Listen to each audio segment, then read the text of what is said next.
The creature that confused every scientist on Earth, a single octopus on the ocean floor, is carrying 2 coconut shells underneath its body as it walks. That sentence sounds almost too strange to take seriously, but stay with it for a moment. The octopus is not carrying them for food. It is not playing. It is carrying them because it has already imagined a threat that has not arrived yet. When danger comes, it will climb between the shells and pull them shut around itself like a portable shelter it built before it needed one.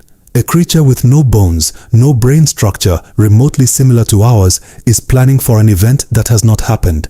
That is called prospective thinking, and until recently, science believed it belonged exclusively to humans, great apes, and a handful of birds.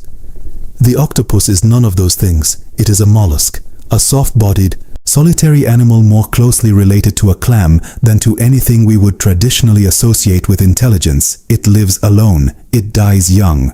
Most species survive less than 2 years, and yet it plans. This is where the real confusion begins. Intelligence evolved twice on this planet. Once in our lineage, and once in the cephalopods, the family that includes octopuses, squid, and cuttlefish. Between those 2 evolutionary lines sits 600 million years of complete separation. They did not inherit intelligence from a common ancestor. They arrived at it independently, traveling completely different roads and reaching something that looks, from the outside, remarkably similar. The question that science has not fully answered is, how? How does a solitary animal with no family structure, no social learning, no childhood, become one of the most cognitively sophisticated creatures on the planet? The answer starts somewhere. Most people would never think to look. An octopus has hundreds of millions of neurons, a number closer to a dog than to a simple invertebrate, but where those neurons live is what stops researchers mid-sentence. 2/3 of them are not in the brain, they are in the arms. Each of the 8 arms carries its own processing center, its own local intelligence. An arm can explore, retreat, distinguish between danger and food, and navigate complex surfaces entirely without consulting the central brain. It makes decisions on its own, in real time, faster than any central command structure could manage. And once you understand the octopus's environment, this makes complete sense. An octopus hunts by pushing its arms into narrow crevices and dark holes where its eyes cannot see. If every piece of information gathered by an arm had to travel up to the central brain and back down before producing a response, the prey would be gone. The predator would arrive in the gap between signal and response. Local thinking is not a quirk of octopus biology. It is the only architecture that works. Here is the part that genuinely unsettles people who study neuroscience. A severed octopus arm, one that has been completely detached from the body, continues responding to stimuli. It explores, it recoils from pain, it reaches toward food. No brain directing it, just distributed intelligence still running in the tissue itself, like a program continuing to execute after the computer has been switched off. The arms also have another ability most people are unaware of. Each one is covered in hundreds of suckers, and each sucker is packed with chemical receptors. When an octopus touches something, it simultaneously tastes it. Contact and taste happen in the same instant, across 2,000 independent suckers working in parallel. We experience the world primarily through sight and sound. The octopus tastes everything it touches. Now look at its eyes, and the story takes another turn entirely. The octopus eye and the human eye arrived at nearly identical solutions. A lens, a retina, a pupil, the same fundamental engineering. Despite 600 million years of separate development, scientists call this convergent evolution, 2 completely different paths ending at the same destination. But there is one difference between them, and it is a remarkable one. In the human eye, the optic nerve passes through the retina from the wrong side. This creates a small blind spot in your visual field right now as you move through the world. It is a structural flaw we inherited and cannot correct. Every human eye on Earth has it. The octopus eye does not. Its photoreceptors face the light directly. The wiring runs behind them, not through them.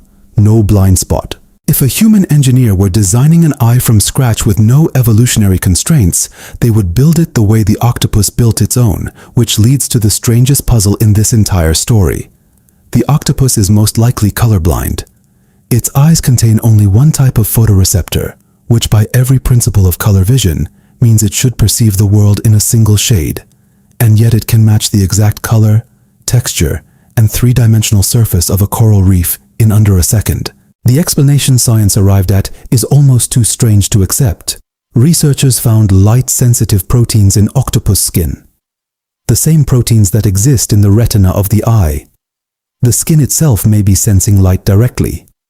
The octopus may not need to look at a reef to copy it. Its skin may be reading the light environment and responding without any instruction from the brain at all. Not only does the brain not see everything, the skin might be seeing on its own. The camouflage itself is a separate engineering marvel. Octopus skin contains 3 layers of specialized cells stacked on top of each other. The first layer holds elastic sacs filled with pigment, each one surrounded by 15 to 25 tiny muscles. When those muscles contract, the sac expands and the color appears. When they relax, it vanishes. The second layer reflects light to produce iridescent blues and greens. The third scatters light to produce white. But color alone does not make convincing camouflage. Beneath all 3 layers sits a network of muscles capable of raising portions of the skin into 3-dimensional shapes, ridges, spines, texture. An octopus can sculpt the surface of its own body to physically replicate the topology of a rock or a piece of coral in fractions of a second with no apparent conscious effort. The cognitive abilities extend further still. Octopuses learn to open tightly sealed jars. They recognize individual human faces and respond differently to people based on past interactions. They learn by watching other octopuses solve problems they have never personally encountered, an ability previously considered exclusive to social animals that depend on group knowledge to survive. In aquariums around the world, escape stories have become almost routine. One octopus in New Zealand became famous for breaking through its enclosure at night, crossing the facility, eating sharks from a neighboring tank, and returning before morning. The aquarium eventually installed motion sensors specifically for him. He understood the problem, executed a solution across multiple steps, and came back. 3 stages of planning carried out in the dark. So how does this level of intelligence emerge in an animal that raises no offspring, teaches nothing to the next generation, and lives entirely alone? The answer: researchers have converged on challenges, something we assumed for a long time. We believed that social complexity was the engine of intelligence, that living in groups, navigating relationships, cooperating and competing was what forced brains to grow. And for our lineage, that is probably true, but the octopus offers a different path. Environmental complexity produces intelligence by the same pressure that social complexity does. A soft-bodied predator in an ocean full of faster, harder, better-armed animals, hunting prey that requires different strategies every time, escaping threats with no armor and no backup, faces a volume of difficult problems that demand sophisticated solutions even without a single member of its own species nearby. Hard problems build intelligence. The social route is one way to generate hard problems, but it is not the only way. And this throws a longer shadow over something humanity has been doing for decades. We have been searching for intelligence beyond Earth under the assumption that it will resemble our own, social, technological, communicating through mathematics or symbolic language. Every strategy we have built for detecting extraterrestrial intelligence rests on that assumption. But if intelligence can evolve in a form this different on our own planet, what might it look like elsewhere? Perhaps minds beyond Earth are not social. Perhaps they are not technological in any sense we would recognize. Perhaps they are closer to the octopus than to us, distributed across a body rather than concentrated in a skull, experiencing the world through chemical contact and light-sensitive skin, present in every part of the organism simultaneously rather than directed from a single command center. And if that is what we encountered, we might not recognize it as intelligence at all. The octopus exposes something uncomfortable about the way we have approached every question of mind. We define intelligence by what resembles us. We design tests that measure what we are good at. When an animal fails those tests, we conclude it is less intelligent. But not one of our tests measures the coordination of 8 semi-independent arms or the simultaneous processing of information from 2,000 suckers, or the ability to redesign the surface of your own body in a fraction of a second. We never built those tests because we never faced those problems. Every creature is optimized for its own world.